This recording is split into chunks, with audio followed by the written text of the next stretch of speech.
моим помидорчикам. Спасибо погодке. Дождичку, похолоданию. Вот такая помидорка. Ну, не знаю, как сказать, какого размера. До локтя и выше. А вот уже пасынок. Вот это такой пасынок уже. Плеть дополнительная. Это 2, 3 пасынка. Вот, буду пересаживать сейчас. Ну, слегка смочил. В общем, приходится еще поливать, не настолько земля сырая, чтобы побольше взять земли с комом. Кома с землей. Уже и солнышко выглядывает, не заставило себя ждать. Вот какой корень. Выкопала сейчас.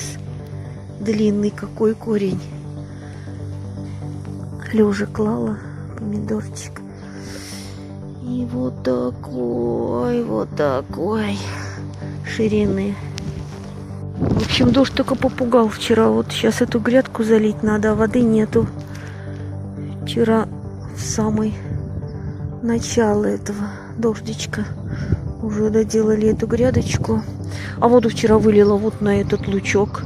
И у меня ванна пустая, ёшкин-кошкин.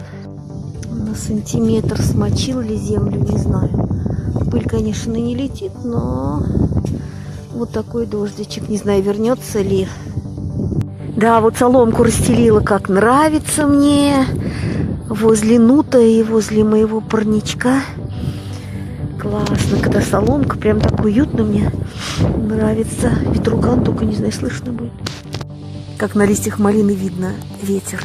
А тут моя грядочка с зеленью. Шпинат уже весь съела. А это вот руккола, зацвела руккола.